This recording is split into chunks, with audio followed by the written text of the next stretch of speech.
Most people don't spend a lot of time thinking about how things are connected. I know I don't. But today, we brought in a guy who thinks about this stuff all the time, particularly where hybrid and private cloud use cases are concerned. Glenn Dekheyser joins us to discuss his role at Equinix, where everything is connected. Welcome to the Tech ONTAP Podcast. I love NetApp. Oh, yeah. I love NetApp because it's so fun. I'm here in the basement of my house, and with me today I have Glenn Dekheyser. So, Glenn, what do you do, and how do we reach you? Well, I'm in the basement of my house, too. Are you? Yeah, I am. Is it snowing where you are? It's cold. I don't know about snowing. Cold here, too. It's definitely cold. Schools are closed for us because we're wimps. They open the schools longer when it's cold and snowy up here. So LinkedIn's where I'm doing most of my social stuff today. I am on Blue Sky, but LinkedIn's where I do most of my industry stuff. Okay, excellent. So you work at a company called Equinix, and we've worked with them in the past with cloud partnerships and that sort of thing. So what exactly does Equinix do? Our tagline is the world's digital infrastructure company, right? We've got 276 data centers globally, all connected via Equinix Fabric, which is a private digital interconnect. And we're kind of known not just for that, but also for our ability to connect customers to the clouds and resources that they need very, very quickly through Equinix Fabric or even through classic fiber cross connects. Equinix houses some of the world's most critical ecosystems, financial ecosystems, healthcare, content delivery, hyperscale clouds. And just to give you guys an idea of the scale of where we sit, we like to say that 95% of all internet traffic around the world at some point in its life will traverse through an Equinix data center. So people don't realize how much they use us without knowing us. I like to say that if you pick up your iPhone and you turn it on, you open up an app, you've probably used this 10 times and didn't realize it. But we also happen to have a large amount of the cloud on-ramps. We were the first to have a cloud on-ramp through a direct connect with AWS. Right. And NetApp and Equinix got started with that first relationship you were just alluding to. I think it was back 2015 with NetApp Private Storage. So it was the idea I could put a physical NetApp close to the cloud, connected over this link, which at the time was maximum 1 gig a second. You could do over 1 gig a second, but they were doing it to do iSCSI connections to run virtual machines in the cloud and run them with the data stores back over 1 gig. Like I said, it worked for the things it worked for. It was a great solution that was a little bit before its time. Consider now that we've got 100 gig connections to the cloud in local metros. In some cases, you can make more by going direct. But the clouds typically put their switch infrastructure at Equinix to get close to the customers they want consuming. So a customer that has Equinix as their colocation, has their compute, has their storage, has their IT core running at Equinix, can connect to many clouds around the world, more than any other provider by a long shot, I'd say, by a factor of 3 or 4. I don't know what it is these days. But you can connect there with very low latency, as low as you can get, sometimes getting ping latencies from your physical presence to the virtual machine in the cloud lower than it would be from the virtual machine to the virtual storage in the same service. So you can get somewhat parity on latency, and then you just got to worry about the throughput, and you can get a lot of really cool use cases, especially with AI and moving data around. We'll get to that, but you start to see why NetApp would be very interested in harnessing that power, given NetApp's supremacy in data motion. For a very long time, it's one of the things that I always exploited NetApp at great advantage for my customers, was getting data around in consistent ways that it could be used, read-only, read-write, cloning, all the cool things you could do, and doing it efficiently with deduped and compressed SnapMirror or vaulting, or now flex caching has really become a big deal. Mm-hmm. So the possibilities are endless of what you can do with this, but to give you just another idea of the scope, Equinix has 12 metros around the world that have 6 public clouds adjacent to that metro. And the 6 being the top 3 that everybody thinks about, AWS, Azure, Google. But then you also have IBM Cloud. You have also Oracle Cloud, which is really showing some amazing things lately, and Alibaba. The rest of the world has 0 of those. There are no other provider that has all 6 in a latent way. So once you start talking about multi-cloud beyond hybrid cloud, then Equinix becomes almost an imperative partner, because you don't know where you're going to connect tomorrow. And so you want to make sure that where you're going to place your infrastructure core that's not easy to move, especially if you're moving data around, that it has all the places to go. So that's kind of perspective from a person who comes from the storage industry. Equinix's value is being able to create a data hub that'll hold what I'll call the authoritative copy of that data, but you call it what you wish, and moving it from cloud to cloud. So if you want to have a data set in AWS, that's great, but you get a petabyte in AWS and you want to move it out. That's expensive, time consuming. If you had a petabyte on-prem, and if you couldn't use it for whatever reason over a cloud, over in a hybrid way, NetApp can put up FSxN up in AWS or use ANF or use Google Cloud Volumes and project that data from on-prem to there to be used. And use it as long as you want. Updates cascade up into the cloud. You're using your data up there. And when you're done, and you want to move it from one cloud to another, you want to fire this cloud and go to that cloud, or you just want to use a service in a different cloud that this cloud doesn't have, all I got to do is delete it, right? Or no egress, no time. I'm in control. I have all the leverage over my data, and I'm not subject to the price hikes where all of a sudden, if I've got my only copies up in a cloud, or I've got 2 copies up in that cloud, and they're killing me on transit costs for replicating, and they decide they're going to raise my costs, I'm kind of screwed because it's going to take me a long time to get out. It's going to cost me a lot from an egress perspective. There's ways to get around this, and NetApp has all the tools that customers really need to bring that to bear. Basically, what I'm hearing is there's this idea, this goal of a cloud utopia where you don't even think about it being a cloud. It's just, I use it, I consume it, and I don't care which cloud it's in. I don't care which storage is there. I don't care which compute is there. It just works, right? And that's kind of where the data movement stuff comes into play, because that's what we can do on the back end so that you're not thinking where the data lives and what sort of round trip time I need to worry about and how many hops are there and what's the network bandwidth and all that extra stuff that maybe you don't want to deal with so much. That's kind of where you want your cloud to end up. And that's what Equinix provides, right? The message that we try to get to customers is that you need to know. You do need to think about all that stuff. And the folks I talk to mostly in the world of storage have typically not thought about that. And if you're working with a cloud provider, they're not going to point you to that because it's not in their best interests to get you to think about that.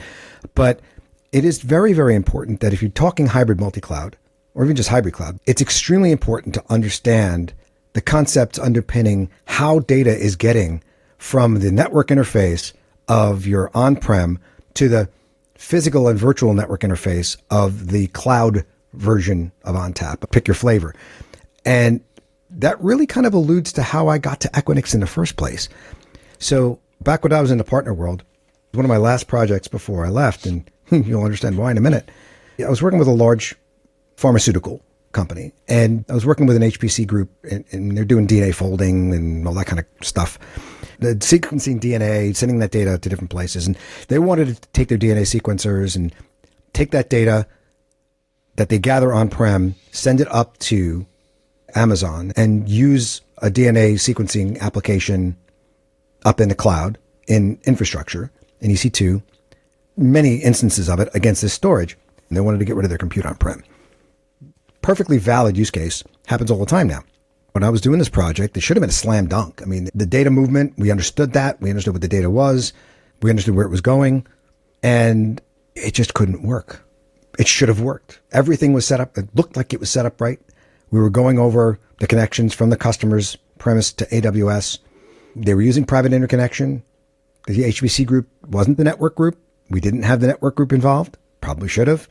And they just weren't working. So it turned out that the connectivity between the compute, that whole VPC, and our on-prem, when you did a trace route on it, it was taking upwards of 300 milliseconds of latency. Is that bad? It's not good. It's not good at all. When you're at Equinix and you have your storage in the same region, cloud adjacent, you're typically talking, let's just say less than 5, but usually less than 2 milliseconds. So you're talking about 300. That's getting ugly. But the Amazon was showing all green lights, and the NetApp stuff was all showing green lights, but nothing was working.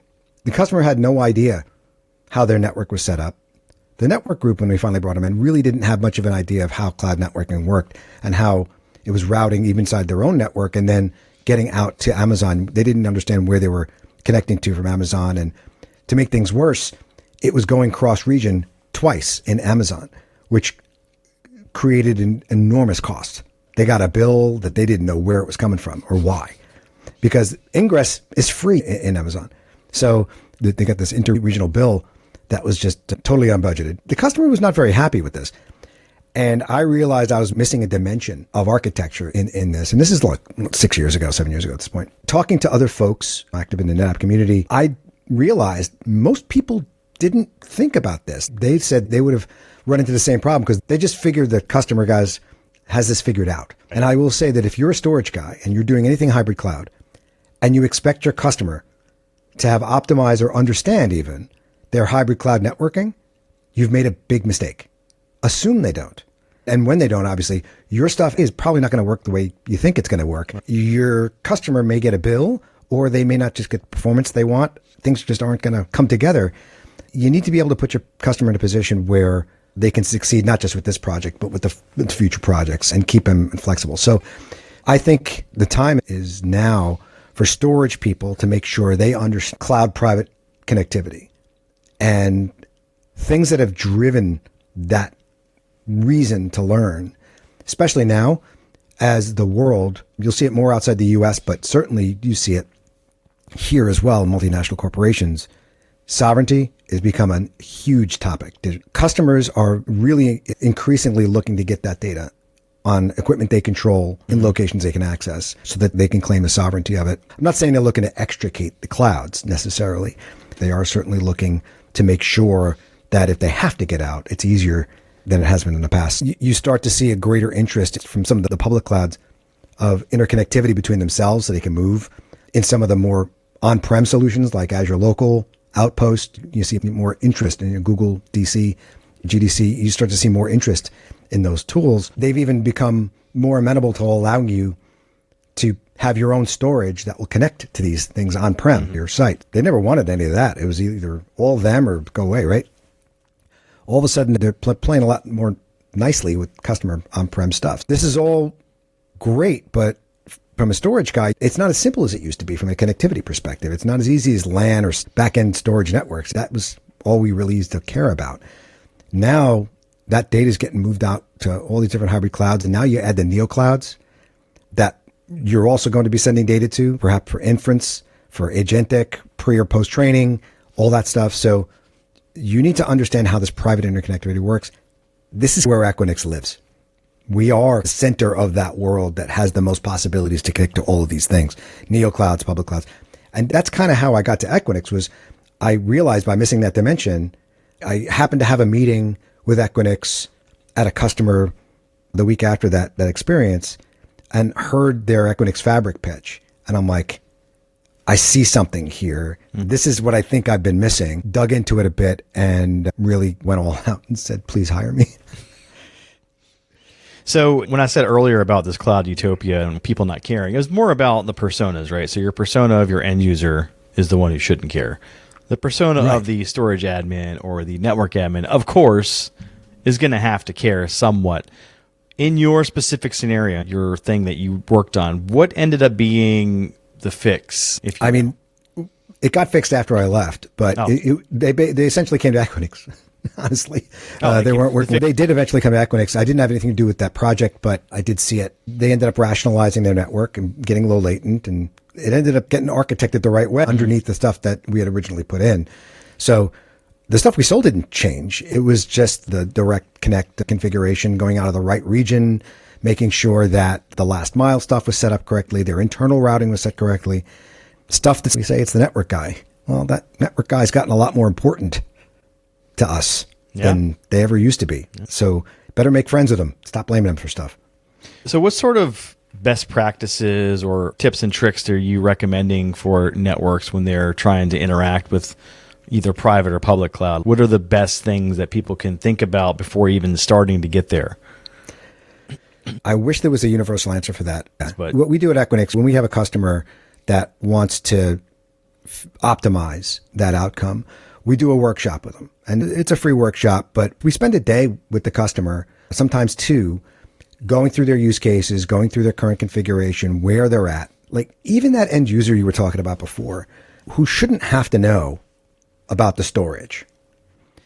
They do need to know where their data is, discovering where the data sets are. And we'll get into AI in a minute, because I think AI really changes the game on all this. But let's talk legacy IT, standard workcases, where these applications are, where their users are, where their customers and partners are, anybody they connect to digitally. All of this stuff is part of the workshop. And then you figure out, okay, well, how are you doing things today? Are you using MPLS? Are you using legacy network stuff? We've seen customers save 80% just by replacing MPLS with Equinix Fabric as their WAN backbone. So there's easy wins that can fund other projects. But more than that, it's about, okay, well, I want to use SD-WAN, right? And again, I'm talking SD-WAN on a NetApp podcast. I mean, right? Net storage guys are like, I don't want to talk about that. But it is important to understand how your users are going to get to the data that you're provisioning, and also how that data is going to move to the different sites for DR, for batch reporting, how we're going to use all that NetApp goodness to affect these business outcomes that can't be done with other platforms. That's really key. NetApp can do things other people can't, but it doesn't do it by itself. It requires knowledge of how to exploit those features on the compute side, but also how to manage that and make sure it's working all on the network side. It does take a team of folks to come in there and help you work through all that, who have experience with it, but then lay out that plan. And most of the stuff that has to get done isn't rocket science stuff. It's just knowing what has to get done. Most people just don't know. And there's no book you can go buy to go figure that all out. So I would just encourage to make sure your partner is Equinix aware, that they can bring our folks in to help do that workshop that works them through, okay, here's where you are today. Based on the business requirements and the things you need, we sit down and do all that, and we give them, here's what it would look like. Here's your brain. Here's your brain on NetApp, and here's your brain on Equinix. This is what your infrastructure would look like if you redeployed the network with us. Here's how much it would cost. Here's how much you would save or not, maybe. But here's what you'd be able to do. And usually that's when we also start the AI conversation. Well, where are you going with AI? And answers, inevitably, we have no idea. Most of these customers are still looking for the answers. Yeah. And that's really where I think Equinix and NetApp together can shine. You're not supposed to know the answers. But when you don't know the answers, you want to put yourself in a position to be able to experiment, iterate, and then deploy. That's the strength, I think, of the two names put together. NetApp being able to go and take data sets, consistently move them to the three clouds in first-party offers, which I think is really, really good. Either doing it in a caching way or using SnapMirror, which is now one of the new things that came out that was at Insight. I was really excited about that. Being able to, in the core, have an AI data platform to exploit with AIDE and give your data scientists a place to work on, that you could then take that data and embeddings and stuff and move them to different places, allowing you to prove out value, do it in the cloud. Maybe you got to go buy your own GPUs. And let's talk about the edge as well. I've got 74 metros that those 276 data centers are sitting in. So I've got an edge that instead of going to the far edge and going to an office, I can go deploy it at a metro edge at any of those places. Again, connecting over Fabric. I can take this data that's in this core that's on an AFX cluster, let's say, now curated through AIDE, and NetApp can go and reliably, confidently push that data to any of the clouds, the neo clouds, or any of these edges over Equinix Fabric. And by the way, all of that can be configured through Terraform, Ansible. It's all API driven. But you're in New York, you want to go to Seoul and start moving data over there. We can have that done for you in 5 minutes. It's really that simple. And it will always be the least latent connection you could possibly have because it's on our own private network. And they're going to be long haul fiber connections that aren't going through a million hops. It's not like you're going through a big MPLS network or over the internet, right? Yeah. Most importantly, you want to talk about sovereignty. Today, we offer this in the US, Canada, and Japan, but we're coming up on other regions. There's a lot of reasons you don't want network packets going over national border. I actually just earlier today finished our interconnected podcast on post-quantum encryption. People are collecting data that they know they can't read today. But they know once they get the algorithms, they're going to be able to read them eventually. So right now, certain organizations are collecting on this data. They're data hoarders. Basically. And so one day they'll be able to go and decrypt that and learn certain things, most about authentication stuff. But Canada doesn't want financial data dipping into Patriot Act territory. And the United States similarly doesn't want data going up into Canada for certain types. We have the capability of saying on our fabric, hey, if you're in Vancouver, you're going to Toronto, we can only go through our Canadian fibers. We can do that. We're like the only ones who can do that. So it's these kind of sovereign things that when you start working with data and you need to ensure certain things, you may not need that today, by the way, but know that one day you might be asked to do that. The capabilities are here already. So it's all about the possibilities and the unknown. If you ask any enterprise, what's their AI environment going to look like in 3 years? Any answer they're going to give you is wrong, first of all, if they give you one. So giving them the ability to experiment, iterate, and then operate, I think it's priceless almost, giving them that ability. NetApp provides that functionality from a data perspective that can leverage our platform of interconnection and locality that can, the two of them together, create that value for an enterprise to go and exploit now and gives them that optionality. The way I got customers to appreciate the NetApp platform who weren't aware of it was that, look, I give you with NetApp the privilege to change your mind and not change everything, right? You can literally go from block to file and not change a thing. You want to do block with this data set and you want to go NAS with it later? Great, no problem. You want to go change from NFS to CIFS? Great. You want to do both? Great. All these things you can do. NetApp was really the first to the party with that kind of stuff. Put that on top of a platform like ours that allows you to do it globally in a distributed manner and it lets you affect what we call distributed AI. And I really do believe that it starts with the data, right? GPUs can use it wherever you want. But between NetApp and Equinix, customers are able to create, I'll call it a composable AI factory, where you can pick your GPU from the platform of choice that makes sense for your economics and your performance and either move data up or use it in place. You have all these different options of doing it. When conditions change or when economics change or you have a new business need, you can go do it really quickly and you can repeat these AI outcomes. I can't think of a combination of product and platform that can do that more than NetApp and Equinix can. While NPS back in 2015 had the right idea, it was way too early. We're going to be coming back to a cloud adjacent AI platform with NetApp and the partners. And we are starting to work with NetApp on some of those things to get those to market with our common partner set. As a matter of fact, we happen to have a pretty overlapped partner community. So yeah, the AI in the cloud thing is interesting because you're dealing with these GPUs, which can get very expensive very quickly, and they may not be things that you're using all the time. So it doesn't make a ton of sense to buy them. Correct. So then you start thinking about your lease model, right? Like leasing a car or leasing a brand new BMW, and then every 3 years you get a brand new BMW, and it's even better than the last one. And that's kind of the way you would handle a GPU here, because if you're not going to keep it, right? You're right. What's the point? So that's where you get your cloud burst use cases when you need to increase your production somehow. You need to add extra GPUs. Maybe there's not GPUs available because honestly the clouds are buying them all, right? Wow. Does Equinix provide its own kind of neo cloud solution where it's creating its own GPU as a service? No, we're not. Neo clouds are the ecosystem that customers can connect to. Yeah. We do have some neo clouds that locate their GPUs at Equinix. Some of them do. Okay. You might have seen some great announcements from, say, like Grok Cloud. That's with a Q, that Grok Cloud. So they have their own custom chips that they all make, and they're focused mostly on inference. We've seen some customers have some great success using those guys and reducing their cost from cloud tremendously. But that's part of what I'm talking about. You were doing it up here, and now I want to do it over here. If I put my data up there, it makes it a lot harder for me to get my data out here. It's going to cost me money to do that.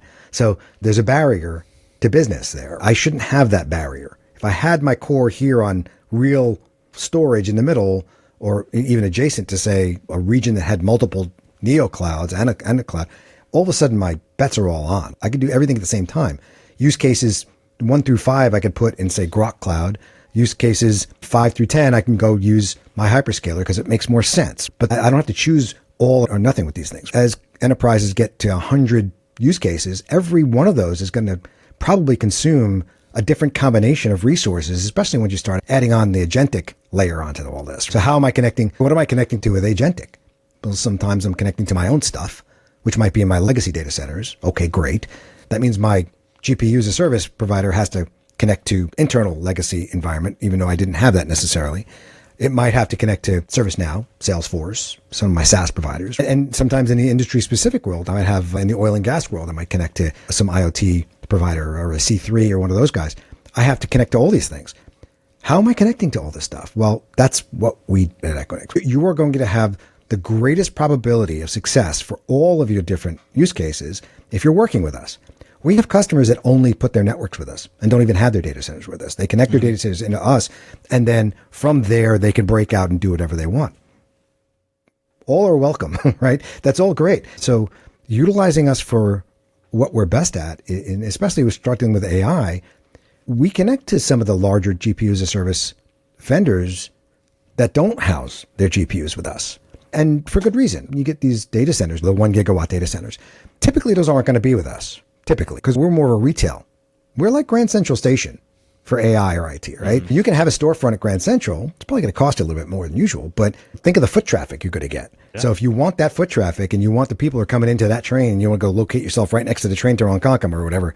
That's Penn Station, not Grand Central Station. Don't kill me, New Yorkers. But the point is, you want to get your service closest to the people who are going to consume it. That's just the basic stuff. So we're kind of like Grand Central Station, Penn Station, Union Station, pick your train station for the world of IT. And that's why we have 95% of the internet traffic passing through us at one point or another. Because even when it comes in from the internet from somewhere else, it might go privately to one of these other companies that you're working with. So working with us is just going to give you a greater chance of success of whatever future projects you're going to do. In AI, I just think it's going to make a lot more sense. We have a lot of the things at Equinix that help you compose these solutions together. I'll give you another example since it's storage related. And one of my roles at Equinix is I oversee a part of our business development throughout the entire storage ecosystem. We already have some customers signed up on this, but essentially it's a tape as a service and served out through an S3 interface. It's not Glacier competitive. It's different. Single tenant tape where you get your own tapes, but we're not mixing data in with other customers. But it's 2025, and I'm actually really excited about tape. Kind of weird, right? So, weird. Yeah, well, circumstances, supply chains and stuff have made it so that all of a sudden these shingle drives are going to be a little tough to get for the next couple of years, the hard drives. So all of a sudden you got to start getting data onto those drives for your AI endeavor. You got to get that old stale data out. Yep. We also believe that AI is going to drive a lot of tape requirements, check raw data sets, lineage, things like that. And so you're going to have to store these things for many reasons, not just e-discovery, but a whole lot of other reasons.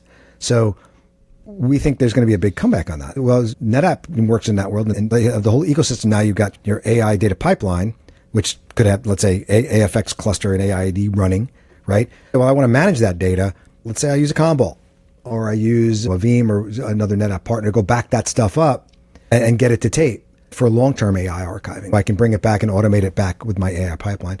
Who wants to run a tape library anymore? Nobody, right? But you still need to use it. So what we're trying to do is put together these solutions. I hesitate to call them managed services because our customers for our components will actually be managed service providers who don't want to manage tape libraries physically, but we can do that for them, right?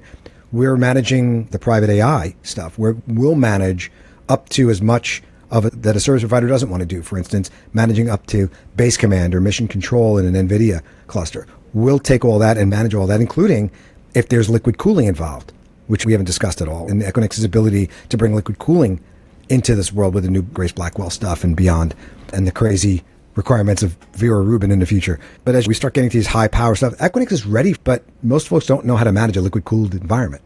They just don't. And even a lot of the partners don't know how to do that. And why should they? How often do you get to do that? Well, that's the thing. You set it up once, and you're not probably going to set it up a lot after that.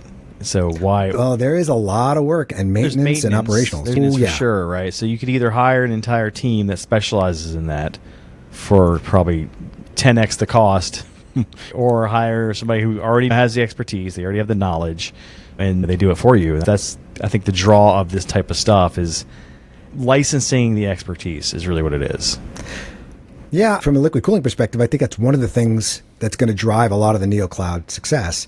And I like to put this in terms of, if you're a storage guy, you'll get this. We've dealt with a lot of it with NetApp in the SnapMirror world, both Sync, SnapMirror, and Async, right? Metro cluster. I've had conversations with CIOs who say, I want 0 RTO, 0 RPO. I want it automated too. As soon as they smell a disaster, I want it failing over.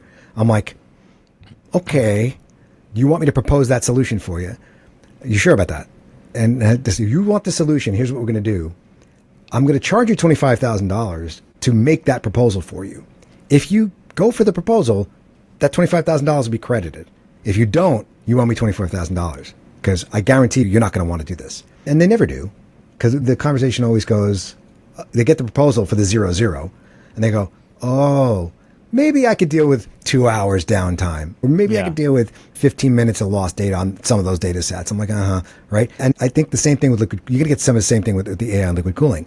So you think you want a super pod of Grace Blackwell. Okay, maybe you need it. There's the price of the super pod, but then there's also the price of the liquid cooling to bring that to bear, which is not zero by any stretch. It does increase a bit, and people aren't ready for that.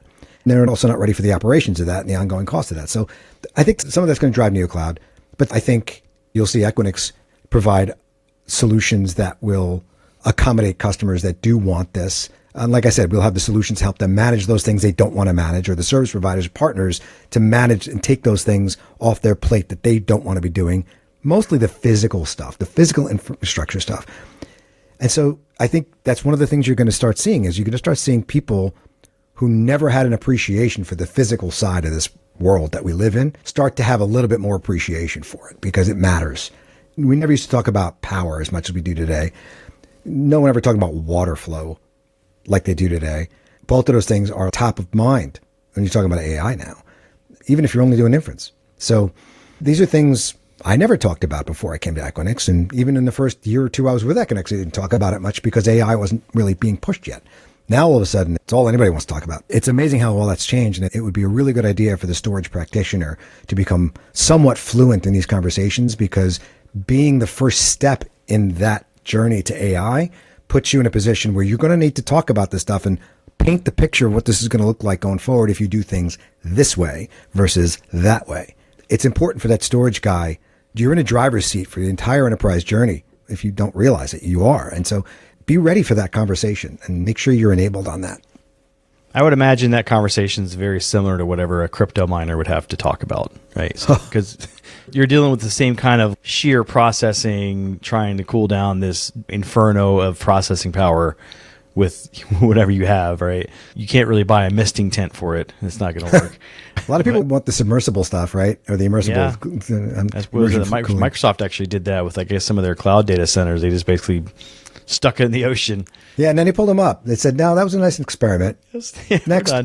We're done.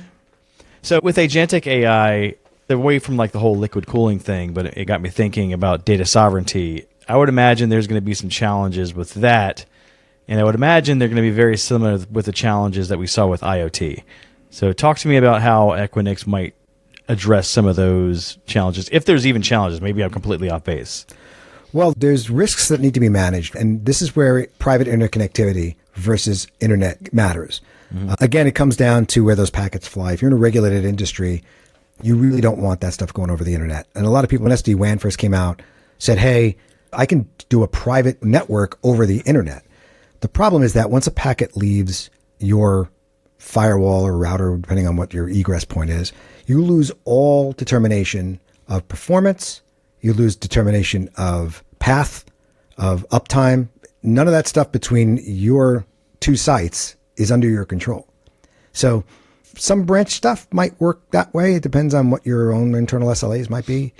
If you're a regulated industry, that's not going to cut it. Private interconnectivity really matters. And that's why a lot of companies stuck with MPLS, where there was a network provider watching every link. And using Equinix Fabric, you get that same watch, only with a simpler, less latent, more deterministic network from a performance perspective. A lot fewer hops and amazing functionality in there.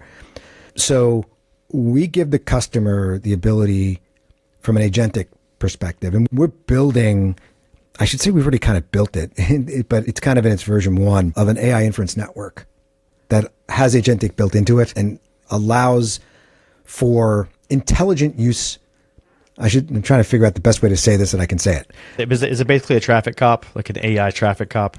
Yeah, there's a lot of utilities out there and tools that allow you to choose your foundation model being run as a service, but none of them manage the interconnection of it. It all goes over the internet. So imagine if you could pair that with automated private interconnectivity to those same resources that you'd pick. The hypothetical example that would let you go to CoreWeave or Nebius. But imagine the ability to go and have that privately without having to do that manually every time, and being able to do that via intent-based agentic workflow through MCP. Like saying, in some prompt, I want to connect to AWS and Azure out of this region, and I want to connect to my locations at Equinix in Dallas and in Silicon Valley. Type it in, and it's done. Imagine that, right? Because right now, you want to go get this done. Part of the problem is that, does a storage guy really need to know BGP, or does he want to know BGP to make all the stuff I'm talking about before work? That's been kind of the challenge. Is that, okay, well, so you want to do what used to be Blue XP in a NetApp console, right? You want to have your NetApp send this volume, a copy to this VCP, this FSXN in this region, and I want it to send it to this ANF in this region. Okay, sounds easy enough. But in order to get that done, I've got to go fire up the FSXN. I got to go fire up the ANF. Got to do all the security stuff. Then I got to go fire up the Direct Connect. I got to go to Equinix Fabric. I got to get the BGP all set up. Then I got to go to my internal network. You start to see this starts to get like, I'm a storage guy. Yeah. I don't want to do any of that, right? It's a lot of steps, right? And it's easy to miss steps. It's easy to make mistakes during that process. And I don't want to talk to the network guy. I just want to make. I just want it to work. Jerks. I mean, they're mean to me. They always tell me I'm stupid. I thought that was a DNS guy. Anyway, but imagine being able to type all that in a prompt. I want to do this. I want to make this volume over here, and I want this to do like this. And I put it in a prompt, and it's all done, right? So that is where it's all going. And if anybody from the partners listening wants to learn more about that, they can reach out to me, and I can help them set up with some of our folks who are building all that. Awesome. So another thing you've been involved in is the NetApp A-Team. Yeah, so long time. Yeah, so tell me a little bit more about your involvement with that and what sort of things that they offer to people who might be interested, either becoming a part of it or engaging with them. Well, if you're someone who knows a lot about NetApp and bringing value to customers using NetApp's unique value proposition, it can really demonstrate that, not just in words, but actually you're a practitioner and you can show it. And you're experiencing on the ground what NetApp is bringing to the table, all the awesome things. And then once in a while, you see things that don't work, right? If you're interested in having an impact in that community where there's a lot of other people just like you who are interested in optimizing these customer outcomes with this technology, that's what the A-Team is there for, right? The A-Team is there to give you that vehicle to, first of all, get the information from the people who are creating that technology, being in the room, so to speak. You're not actually in the room. You're in the room next to the room. But it's close enough, and you actually can have an impact. If you have experiences and you need to talk to this specific person to have direct impact into fixing that or get input or give them input, the A-Team is a great vehicle for that. Now, the A-Team is also a great vehicle for your own personal brand management. If you're a blogger, if you do a lot of tweeting or whatever that's called these days, posting, I guess. Xing, whatever. Crossing. Or I do just LinkedIn posting is what I do now. Blue skying. Do you blue sky? You don't even do that anymore? They had a different word for it, and I wasn't happy with the word, so I didn't use it. But also to the internal impact, if you want to have an external impact, and you can get that stuff out there. And what the NetApp AT does is amplify your presence online to make sure that the people know that you're an expert. And it really helped. It helped my career tremendously. Yeah, it does help careers. I mean, we've had people get hired to NetApp from there. If you're going somewhere that deals with NetApp, having that kind of credential where you're a trusted NetApp advisor, I mean, that's money in the bank, really. I think it's honestly, in some ways, better than having a certification, because certifications are a dime a dozen. It helps. It definitely helps. But having a community, people that you can bounce ideas off of and that sort of thing, I think really is important. Yeah, it's not a huge community. It's one of those things where you really have to be someone who understands not just what NetApp does, but also why they do it, why they made these choices, and what's the value proposition to the customer for having this particular feature set or doing things this way versus this way. More than just, oh yeah, I'm an NCDA. It's more than that, because anybody can pass a test. Well, not anybody, but the point is that this is for if you're passionate about it. And that's really the key. All the folks who've been on the NetApp A-Team over the years have all had a passion for what they do. And some of those meetings, especially with product, some of them got heated because the people who were the A-Team folks would get pretty, I don't want to say angry, but when they would talk to some product folks, especially when Flash first came out, there was certainly some heated conversations, not because anybody wanted to yell at somebody, but customers need things and you have the ability to get that to them. And so these people are really passionate about customer outcomes in general. So it's a good bunch of folks. Yeah, I was going to say it isn't all rah, rah, rah. I mean, we have some very grumpy A-Team members. No, I wouldn't say they're grumpy. I mean, they can be grumpy. Well, heck, I've been grumpy. but it's all grumpy towards the right goal. Yeah. It's grumpy for the right reasons. It's like, anyway. All right, cool. Did you have anything else you want to cover before we close it out? Just one last thing. I am the host of Equinix's Interconnected podcast. This is not a sales podcast. It's a really cool podcast where we go and talk about a specific emerging technology. We get somebody really cool to talk from the industry or academia about it. And we don't talk much, if at all, about Equinix. It's mostly just about that technology. I got to interview a Nobel Prize winner in quantum computing a couple of weeks ago, which was kind of cool. Awesome. No, it's fun and it's well produced, and it's a follow-on to our Traceroute podcast we did a couple of years back, which was award-winning.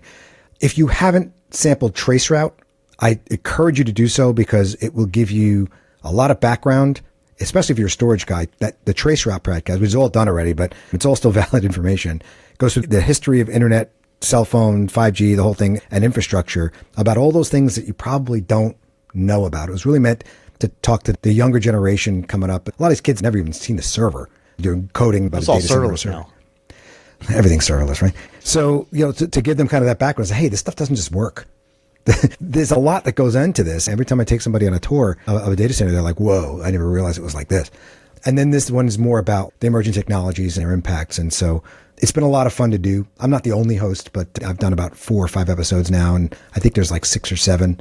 So there'll be more coming out this month, but it's the Equinix Interconnected podcast. So check that one out, and that's been my other project. We'll add a link so that people can get to it. But again, Glenn, thanks so much for joining us. Thanks for talking to us about interconnectivity. That's another one of those things that the young people probably don't think about, right?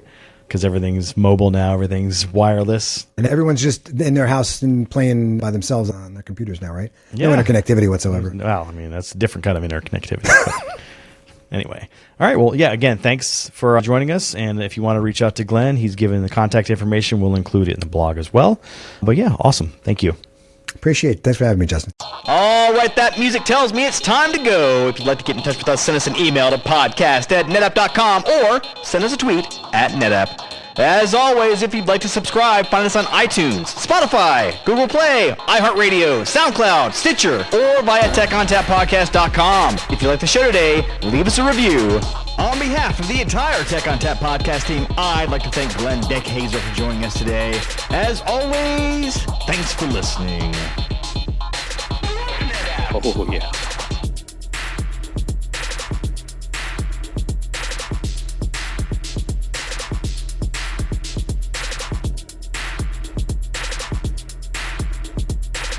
Is it just me that's getting off on this? Oh, yeah.